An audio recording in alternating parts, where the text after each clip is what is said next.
Ya taib, bismillahirrahmanirrahim. Assalamualaikum warahmatullahi wabarakatuh. Alhamdulillah, wassalatu wassalamu ala rasulillah wa ala alihi wa ashabihi wa man sarra ala najihi ila yaumil qiyamah. Wala hawla wala quwata illa billah. Ya Alhamdulillah, segala puji, nikmat dan karunia yang Allah limpahkan kepada kita semua. Salawat serta salam kita panjatkan kepada Nabi Muhammad sallallahu alaihi wasallam, suri teladan kita dalam berbagai setiap aktivitas dan peribadatan kita. Semoga kita termasuk umatnya yang kelak mendapatkan syafaat di yaumul akhir nanti. Amin ya rabbal alamin. Sebelumnya perkenalkan, nama saya Abdul Rojak dari Prodi Ilmu Al-Quran dan Tafsir. Video ini adalah tugas UTS dari mata kuliah Sejarah Al-Quran yang diampu oleh Ustadz Dr. Mukhrid Siddiqiem hafidhahullah ta'ala. Ya, pada pembahasan kali ini, pada video kali ini kita akan membahas sebuah fenomena, sebuah peristiwa yang terjadi dalam sejarah Islam. Sebuah peristiwa tentang kodifikasi Al-Quran. Kodifikasi Al-Quran terbagi menjadi tiga fase. Yang pertama adalah fase wahyu, yang kedua adalah fase pengumpulan, dan yang ketiga adalah fase standarisasi Al-Quran. Ya, tapi ini merupakan sebuah tema yang sangat menarik untuk kita bahas, apalagi dalam sejarah Al-Quran. Yang kita tahu pada zaman sekarang ini kita hanya mengetahui bahwa Al-Quran itu sudah ada dan sudah dibukukan. Tapi yang perlu sekali diingat, perlu sekali orang muslim itu tahu tentang bagaimana sih Al-Quran ini itu bisa sampai dibukukan dan kita bisa baca setiap hari, bahkan setiap detik pun sebenarnya kita bisa baca. Ya, kita mulai dari fase pertama, fase wahyu. Jadi di fase wahyu ini dimulai dari masa Nabi Muhammad SAW masih hidup. Kala itu mayoritas umat Islam masih mengandalkan kekuatan hafalan, sehingga ayat-ayat Al-Quran masih sangat jarang ditemukan dalam hal penulisannya. Ketika Nabi Muhammad menerima wahyu, kemudian memperdengarkan atau memberikan kepada para sahabat langsung menulis dan menghafalnya. Ada beberapa sahabat yang menulis karena sahabat tersebut bisa menulis, ada juga yang langsung dihafal.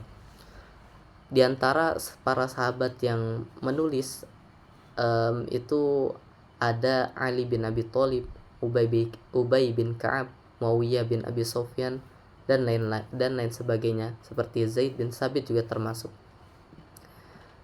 Dikarenakan daya ingat mayoritas di masa itu sangat kuat, mereka juga memiliki kecepatan dalam menghafal yang mengagumkan.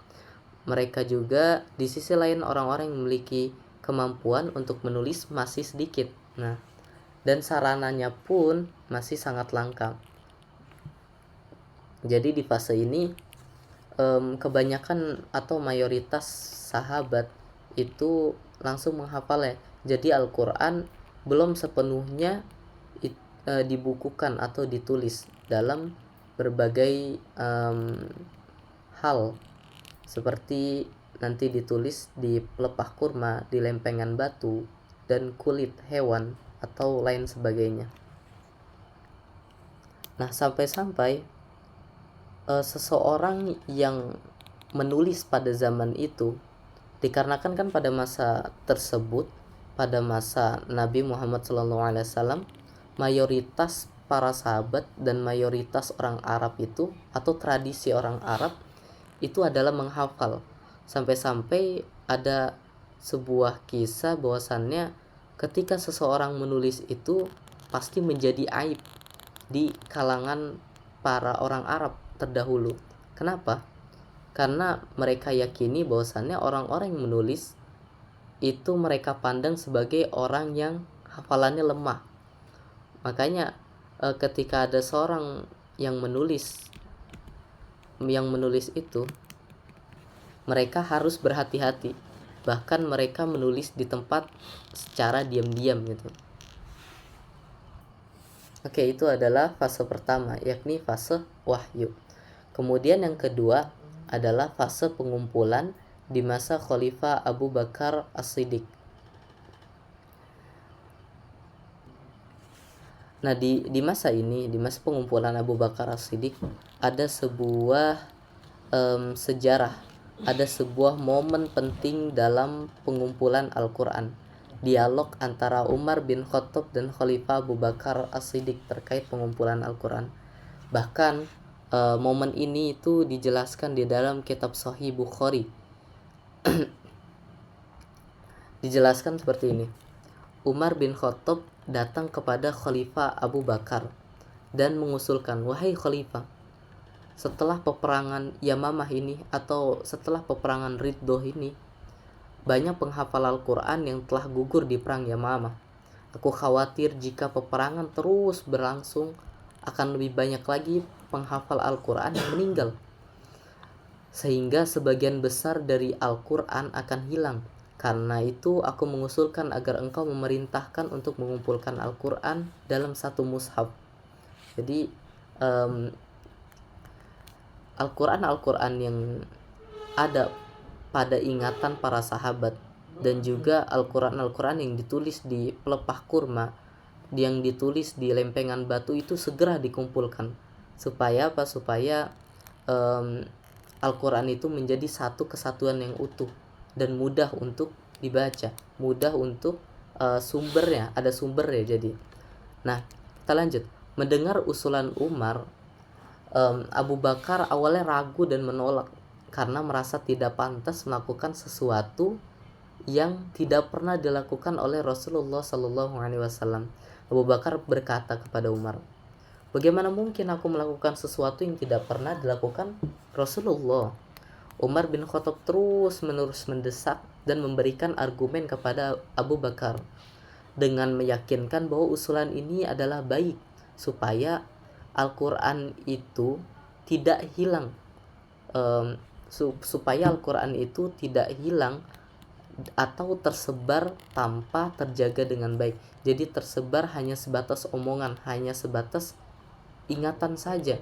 Tidak ada suatu teks yang menjadi rujukan kita gitu, maksud Umar.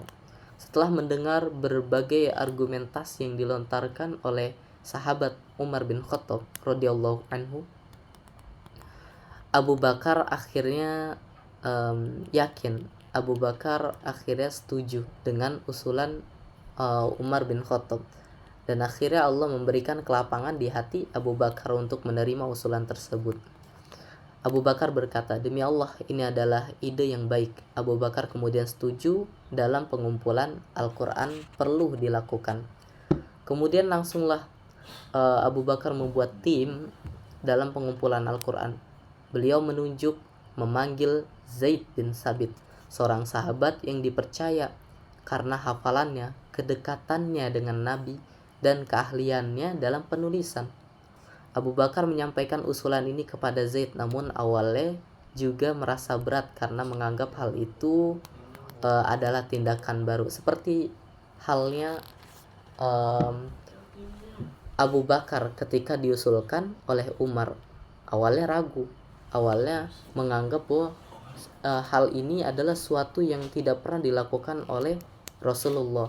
Tapi lama-kelamaan Abu Bakar membujuk Zaid bin Sabit bahwa usulan ini baik sebagaimana yang diusulkan oleh Umar bin Khattab.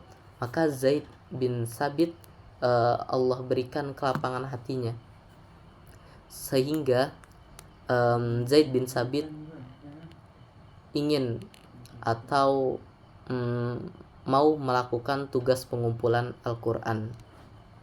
Abu Bakar kemudian berkata, "Engkau adalah seorang yang masih muda, cerdas, dan kami tidak ragu tentangmu gitu.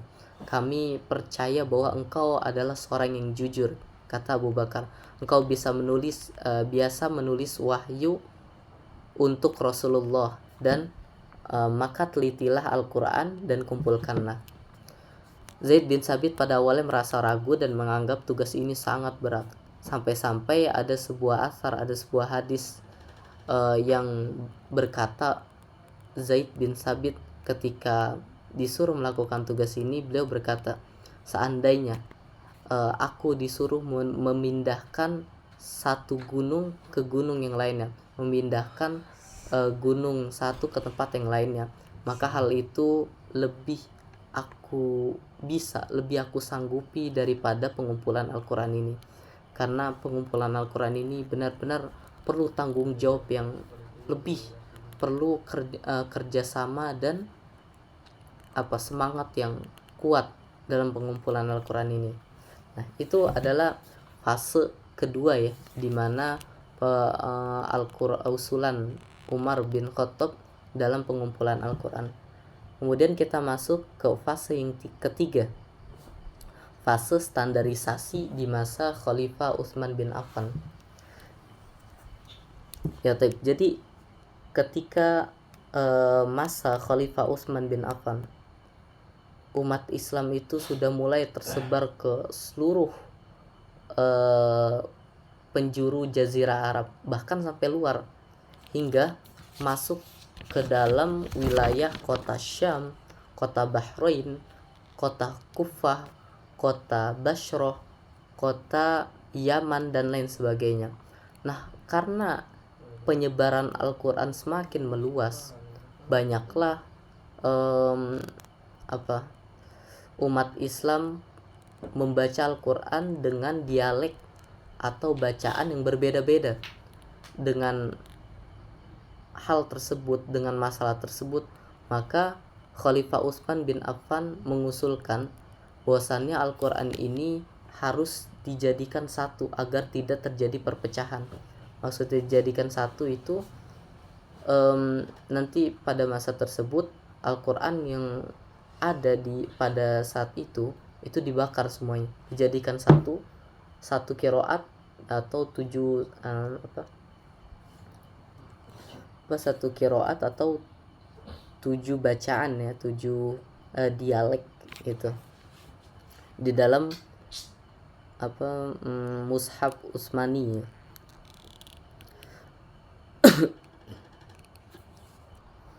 Jadi pada proses pembuatan mushaf Al-Quran, Utsman bin Affan juga menunjuk Zaid bin Sabit sebagai ketua dalam pengumpulan Al-Quran dalam standarisasi mushaf Utsmani. Panitia ini bekerja dengan mengacu pada mushaf yang disimpan oleh Hafsah. Jadi ketika pengumpulan Al-Quran yang terjadi di masa Abu Bakar As-Siddiq, kemudian Al-Quran itu, mushaf tersebut disimpan dengan baik oleh Abu Bakar. Setelah wafatnya Abu Bakar, kemudian dilanjutkan dengan Khalifah Umar bin Khattab yang menyimpan mushaf tersebut.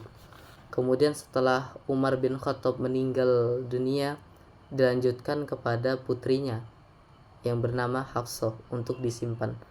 Nah, di masa Khalifah Utsman bin Affan, beliau memerintahkan agar pengumpulan Al-Quran itu berpacu pada mushafnya Hafsah, yang ada pada mushafnya Hafsah. Jadi tidak asal nulis, asal menggandakan Al-Quran. Jadi ada satu standar, ada satu acuan, yakni mushaf yang dipegang oleh Hafsah. Yaitu adalah fase di mana mushaf Al-Quran itu dibukukan. Jadi fase ketiga itu fase standarisasi di masa Khalifah Utsman bin Affan. Oke, itu adalah proses kodifikasi atau proses pengumpulan Al-Quran di ketiga fase. Yang pertama adalah fase wahyu, Yang kedua adalah fase pengumpulan Al-Quran di masa Khalifah Abu Bakar As-Siddiq. Dan yang ketiga adalah fase standarisasi di masa Khalifah Utsman bin Affan. Wallahu a'lam bishawab. Yaitu mungkin dari saya sedikit sejarah Al-Quran, tentang kodifikasi Al-Quran. Kurang lebihnya mohon dimaafkan. Assalamualaikum warahmatullahi wabarakatuh.